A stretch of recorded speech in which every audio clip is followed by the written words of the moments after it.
नमस्कार मंडळी. आज आम्ही चाललो आहोत विद्येचे माहेरघर पुण्यात. पुणे तिथे काय उणे. तर चला मग काही हटके आणि युनिक ठिकाणांना भेट देण्यासाठी सुरुवात करूया.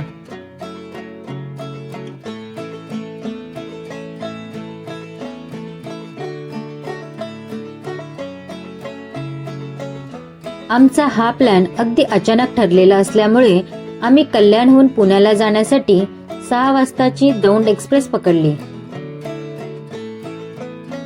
जनरल तिकीट काढलं आणि त्यासाठी आम्हाला फक्त प्रति व्यक्ती 65 रुपये खर्च आला. पण तुम्ही मात्र आठवडाभर आधी तिकीट बुक करा, म्हणजे बसायला सीट नक्की मिळेल.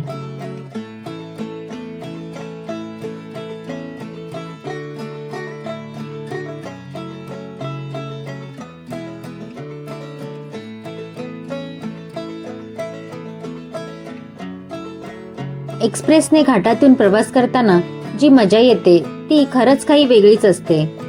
बोगदे मोजत मोजत सकाळी साधारण 9च्या सुमारास आम्ही पुण्यात पोहोचलो.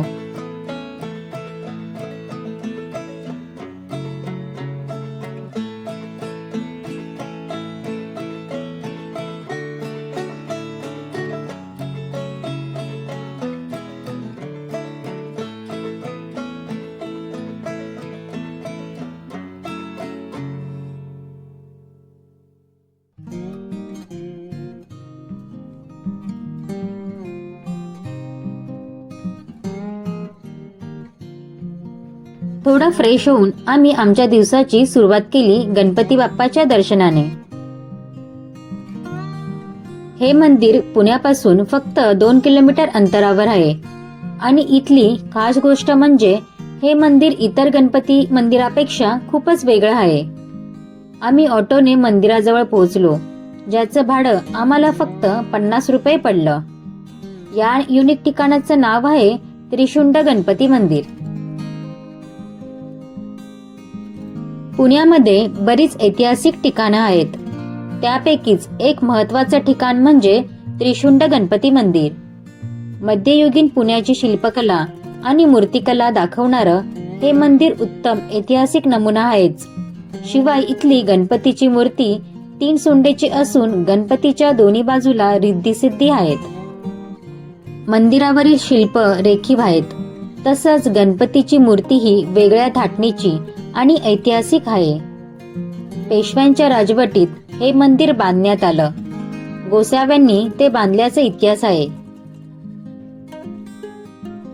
मंदिराला एक प्रशस्त तळघर आहे. संपूर्ण महाराष्ट्रात अशा प्रकारचे मंदिर पाहायला मिळत नाही. मंदिराच्या सभामंडपात प्रवेश करताना दोन्ही बाजूंच्या भिंतीतून जिने तळघरात जाताना दिसतात.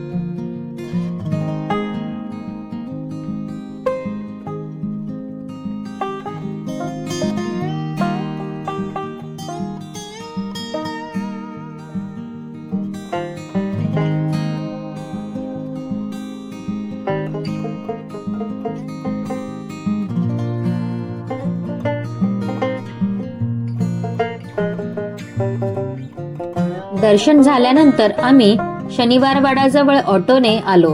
त्याचे आम्हाला 30 रुपये लागले.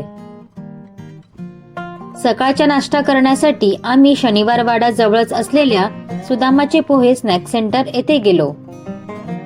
इथे वेगवेगळ्या प्रकारचे पोहे मिळतात. आम्ही इथे डोसा आणि कोकणी पोहे ट्राय केले, ज्याचा स्वाद एकदम मस्त होता. डोसा एकदम क्रिस्पी होता आणि कोकणी पोहे थोडे मसालेदार होते. पोह्याची किंमत 25 रुपये आणि डोस्याची किंमत 30 रुपये होती.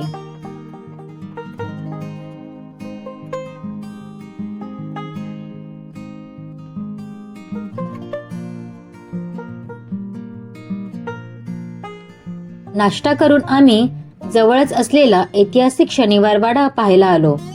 इथे प्रवेशासाठी ऑनलाईन तिकीट काढावी लागते, तेही मोबाईलवर QR कोड स्कॅन करून. तिकीट प्रक्रिया सोपी आणि जलद असल्यामुळे रांगेत उभे राहण्याचा त्रास होत नाही. प्रति व्यक्ती 20 रुपये शुल्क आकारले जातात.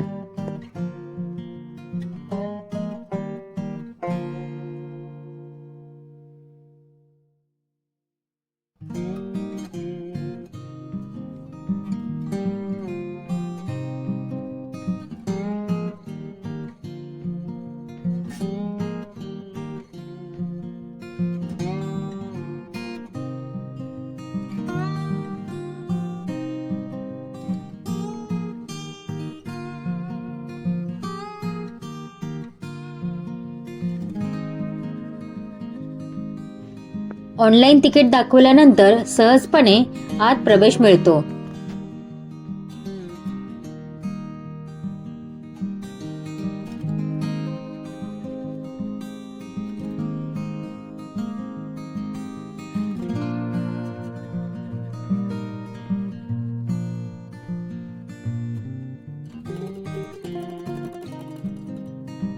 शनिवार वाडा म्हणजे पुणेकरांचा अभिमान.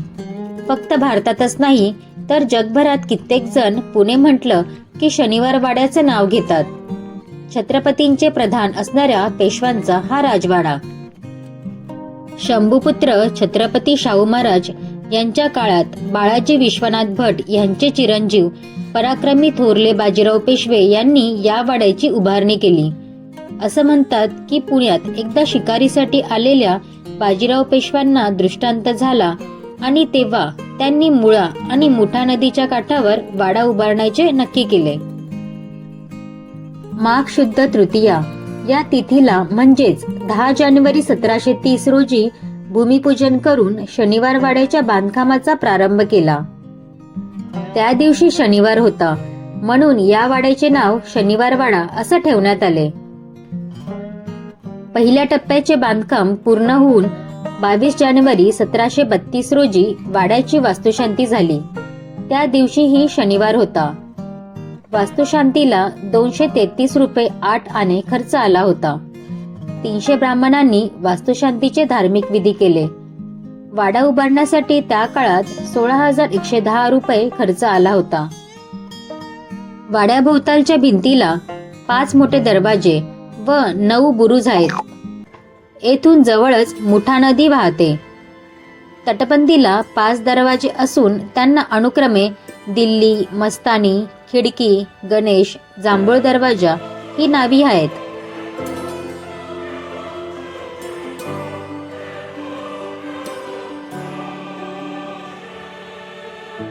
शनिवार वाड्यासमोर पहिल्या बाजीरावांचा घोड्यावर बसलेला पुतळा आहे. शनिवार वाड्यात गणेश महल, रंगमहल, आरसा महल, हस्तिदंत महल, दिवाणखाना आणि कारंजे अशी अनेक ठिकाणे पाहाव्यास मिळतात.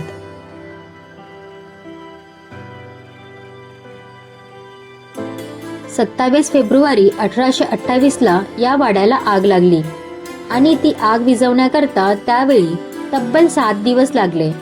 पण ही आग कशी लागली हे आज देखील एक गूढ आणि रहस्य बनून राहिले आहे.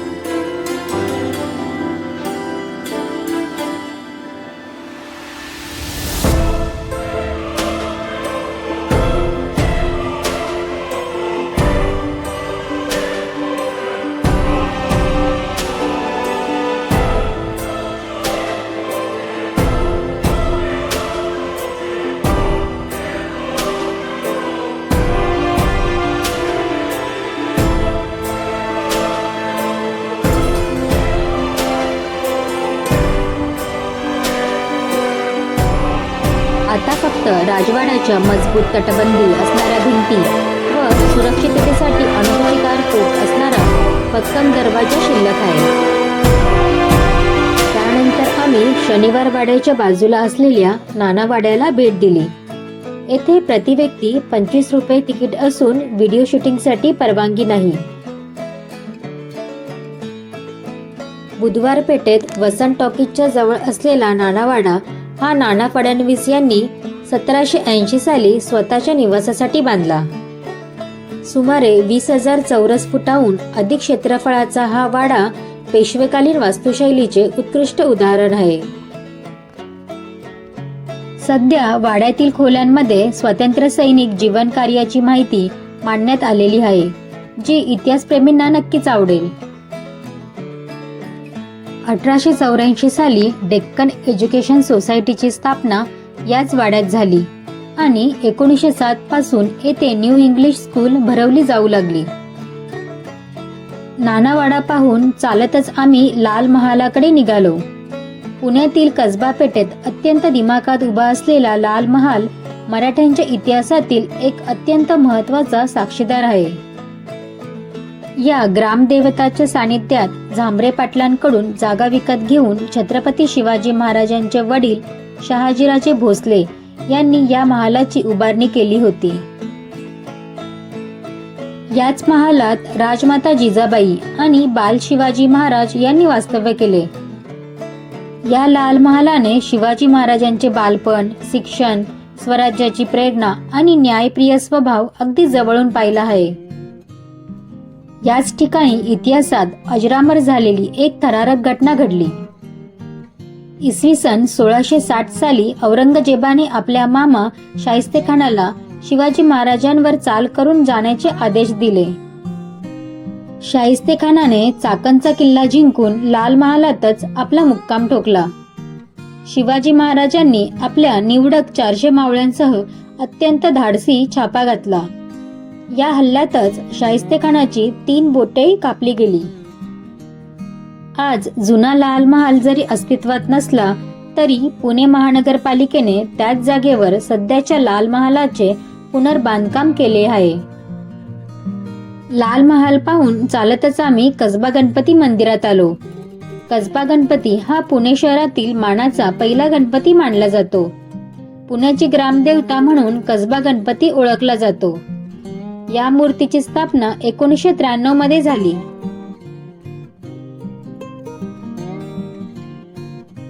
गणपतीचे दर्शन घेऊन आम्ही थोड्याच अंतरावर असलेल्या सरदार शितोळे वाडा बघायला निघालो. काळाच्या ओघात काही वाडे लुप्त झाले, तर काहींची ओळख आजही थोडीफार टिकून आहे. त्यातीलच एक महत्त्वाचा व ऐतिहासिक वाडा म्हणजे शितोळे वाडा. वाड्यात प्रवेश करताच समोरच एक सुंदर मंदिर आहे. या मंदिरात पंचधातूंची नृसिंहाची मूर्ती आहे.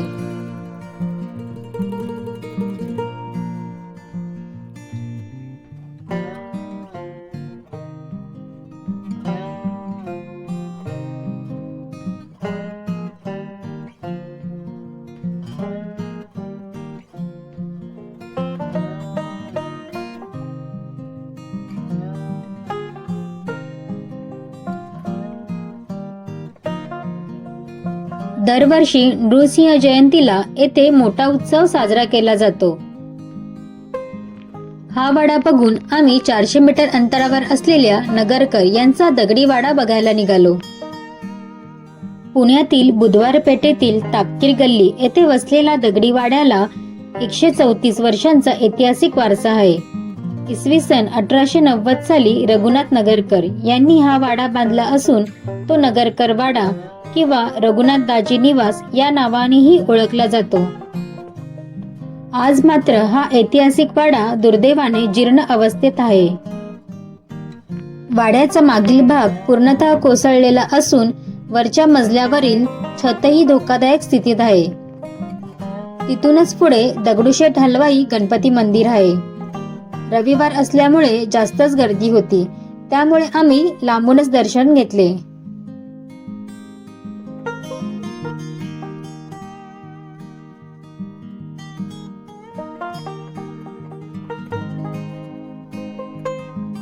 त्यानंतर आम्ही ऑटोने प्रसिद्ध रामनाथ कोल्हापुरी मिसळ खाण्यासाठी निघालो. ऑटोचे भाडे आम्हाला 30 रुपये लागले. मिसळ तिखट आणि चविष्ट होती. एका मिसळीची किंमत 110 रुपये होती. सोबत आम्ही दहीवडा घेतला, त्याची किंमत 80 रुपये होती.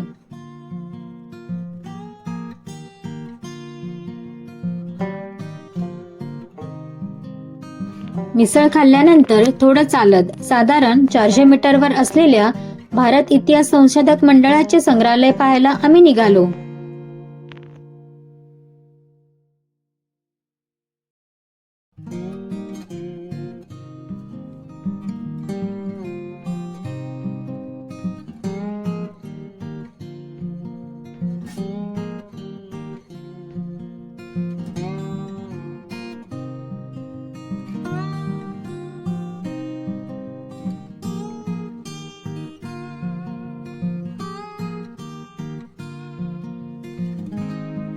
इथे तुम्हाला खूप जुनी व दुर्मिळ पुस्तके वाचायला मिळतात. तसेच खाली जुन्या मंदिरांचे काही दगड, शिलालेख आणि ऐतिहासिक अवशेष ठेवलेले आहेत. आतमध्ये एक संग्रहालयही आहे, मात्र आम्ही फक्त दोघेच असल्यामुळे ते उघडले गेले नाही. तिथल्या व्यवस्थापकांकडून कळलं की किमान 7 ते 8 जणांचा गट असेल तरच संग्रहालय उघडतात. त्यामुळे थोडं निराश होऊन आम्ही पुढच्या ठिकाणांकडे निघालो. त्यानंतर ऑटोने आम्ही सारसबागेत जायला निघालो. ऑटोचे भाडे फक्त 30 रुपये पडले. रविवारी इथे खूप गर्दी असते, त्यामुळे शक्यतो रविवार टाळावा.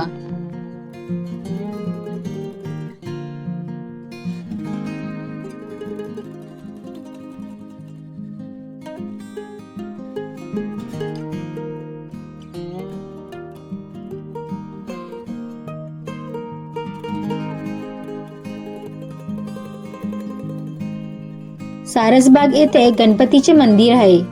गणपतीचे दर्शन घेतल्यानंतर मंदिराजवळच असलेल्या गणेश दर्शन संग्रहालयाला भेट दिली.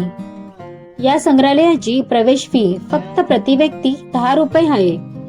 इथे विविध आकारांच्या आणि वेगवेगळ्या शैलीतील गणेश मूर्ती पाहायला मिळतात.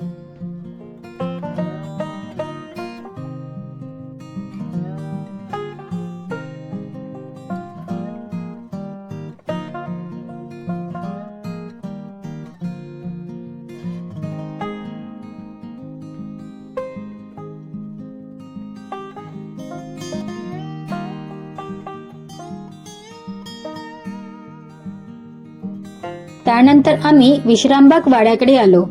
ऑटोचे भाडे आम्हाला 25 रुपये पडले. मात्र तिथे सध्या दुरुस्तीचं काम सुरू असल्यामुळे आतून वाडा पाहता आलं नाही.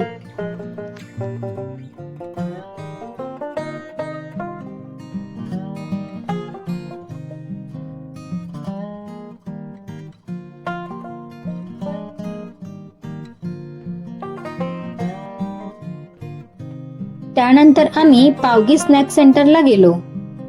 इथे पनीर रोल, चीज रोल, कॉर्न रोल असे अनेक प्रकार मिळतात. चव खूपच मस्त होती. एका रोलची किंमत 90 रुपये होती. मात्र रविवारी इथे बरीच गर्दी असते. खाणं झाल्यानंतर आम्ही ऑटोने जुना बाजार गाठला. ऑटोचे भाडे आम्हाला 35 रुपये पडले. इथे घराच्या किंवा कॅफेच्या सजावटीसाठी विविध प्रकारच्या अँटिक वस्तू मिळतात. आम्हाला नटराजाची एक सुंदर मूर्ती आवडली आणि आम्ही ती विकत घेतली. इथे किंमत ठरलेली नसते, त्यामुळे थोडी बार्गेनिंग केल्यास चांगली किंमत मिळू शकते.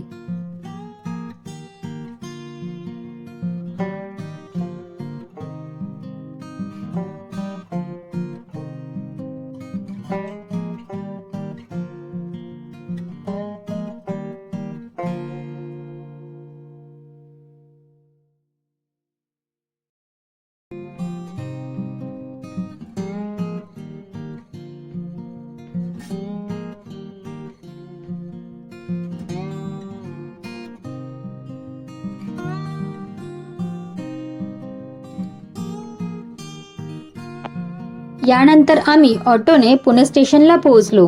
त्याचे भाडे आम्हाला 40 रुपये पडले आणि पुण्याहून ट्रेन पकडून आम्ही कल्याणला परतलो. आजच्या ब्लॉग मधील पुण्याची ही ठिकाणे तुम्हाला कशी वाटली ते कमेंटमध्ये नक्की सांगा. वन डे मुंबई ते पुणे ट्रिपचा आम्हाला 610 रुपये एवढा खर्च आला. तुम्हाला पुण्याची वन डे ट्रिप करायची असेल तर ही व्हिडिओ नक्की सेव्ह करा. जर व्हिडिओ आवडला असेल तर लाईक करा, शेअर करा आणि चॅनलला सबस्क्राईब करायला विसरू नका. अशाच नवीन ठिकाणांसाठी पुन्हा भेटूया पुढच्या ब्लॉगमध्ये.